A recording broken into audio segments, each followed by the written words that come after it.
আজকে প্রেস কনফারেন্সের কারণ কি কি? আজকে তো তৃণমূলের রেজাল্ট তো বেরোলো, তৃণমূল প্রায় ভরাডুবি বলা যেতে পারে, কি বলবেন?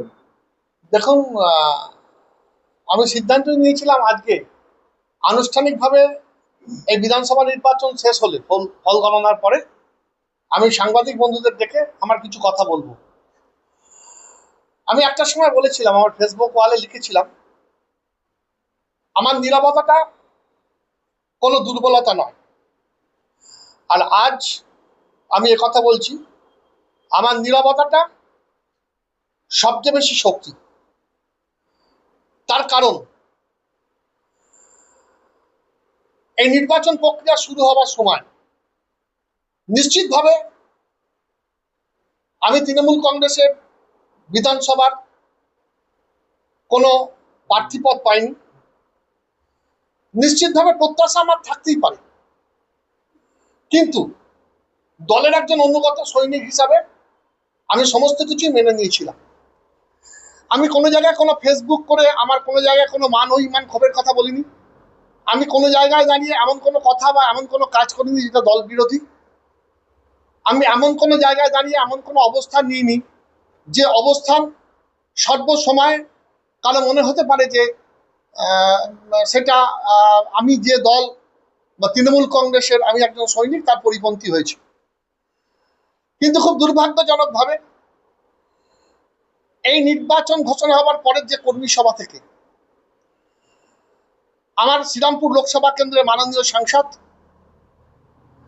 মাননীয় এই জন্যই বলি যে আমি মান্যতা দিতে মানুষকে ভালোবাসি, আমি কোনো ব্যক্তি কুৎসা করতে ভালোবাসি না, আমি কোনো ব্যক্তিকে ঘৃণা করতে শিখিনি।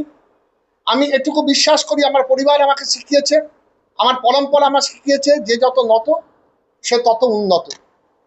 তাই সেই সময় আমি দেখেছিলাম যে অনেকে সামনে দাঁড়িয়ে কর্মী সভায় বলেছিলেন যে আর কত চাই, কত চাই, কত নাকি আমার খিদে, কত নাকি আমার প্রত্যাশা, কত আমাকে দিতে হবে, এবং তারপরে বলেছিলেন যে 2028-এ আমাকে উবড়ে দেবেন। আমি নীরবে সমস্ত কথাগুলো শুনেছিলাম, খুব দুঃখ পেয়েছিলাম, বেদনা পেয়েছিলাম, এবং তারপরেও প্রতিদিন আমাকে দল যেখানে যেভাবে নির্দেশ দিয়েছে সারা হুগলি জেলায় আমি দলের হয়ে প্রচার করেছি। সারা হুগলি জেলায় আমি দলের হয়ে প্রচার করেছি, এবং সারা হুগলি জেলাতে যেখানে যেমন বলেছে আমি মিটিং করেছি, মিছিল করেছি, এবং যেখানে যতটুকু যে বিধানসভায় দাঁড়িয়ে যে প্রার্থী বা যেখানে আমাকে দলের শীর্ষ নেতৃত্ব যেখানে যেভাবে বলেছেন আমি সেই কাজ করেছি। কিন্তু আমি দেখেছিলাম একবার নয়, একাধিকবার আমাকে ইঙ্গিত করে কর্মী সভাতে এই কথাগুলো উনি বলেছিলেন। তারপরেও আমি সেটাকে মেনে নিয়েছিলাম, কিন্তু ওনার এটা জানা উচিত ছিল 2011 সালে দল যখন ক্ষমতায় এসেছিল আমাকে দল কোনো জনপ্রতিনিধির টিকিট দেয়নি, আমি কোনো প্রার্থী পদ পাইনি, আমি নির্বাচিত জনপ্রতিনিধি ছিলাম না। 2018 সালে 26শে ডিসেম্বর পর্যন্ত আমি দলের একজন সৈনিক ছিলাম।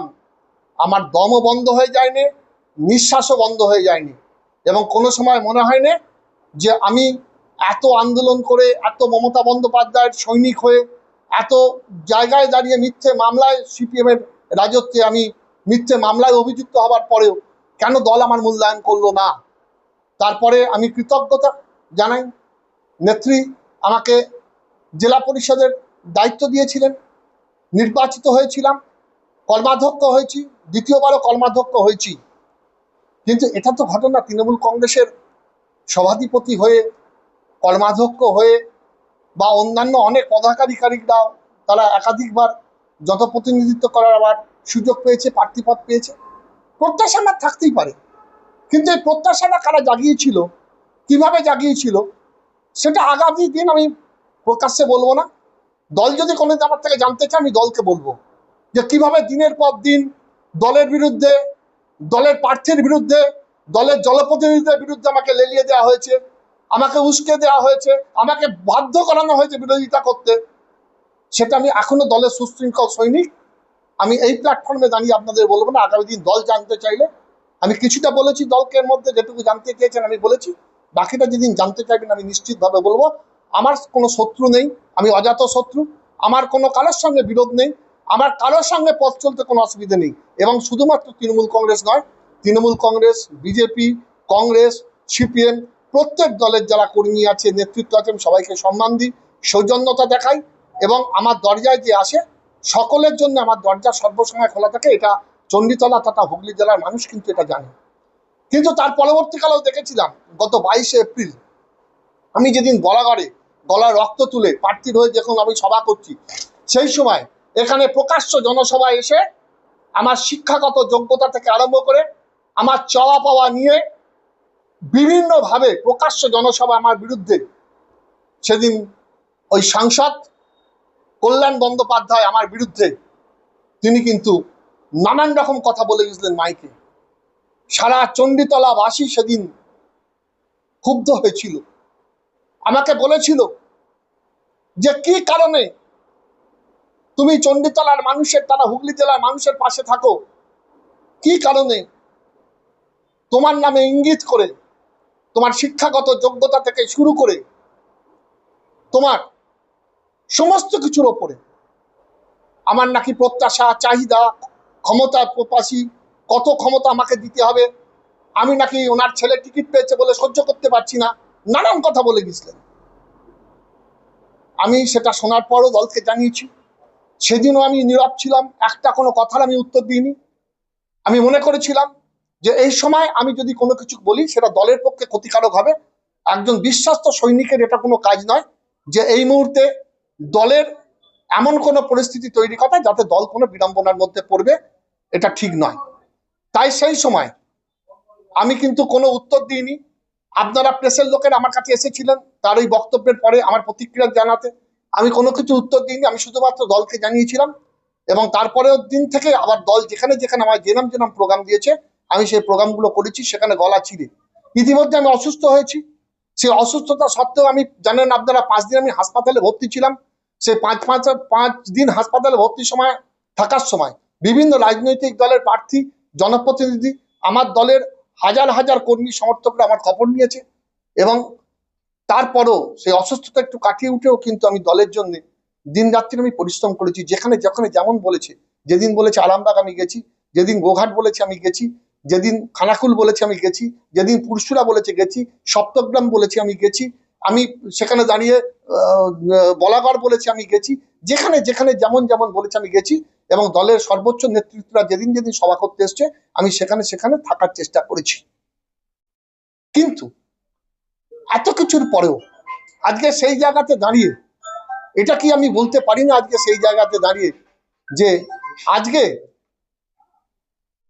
এই সঙ্গত প্রশ্ন কি আমি তুলতে পারি না যে শুধুমাত্রই আমরা হুগলি জেলায় যারা তৃণমূল কংগ্রেসকে প্রথম দিন থেকে তৃণমূল কংগ্রেসকে রোপণ করেছি, হাজার জল ঝড় সমস্ত কিছুর মাঝে তৃণমূল কংগ্রেসকে আমরা এগিয়ে নিয়ে গেছি। সিউড় আন্দোলনের সময় থেকে মমতা বন্দ্যোপাধ্যায়ের সাথে থেকে মিথ্যা মামলায় অভিযুক্ত হয়েছি। আজকে কাদের ক্ষমতায় আনার জন্য?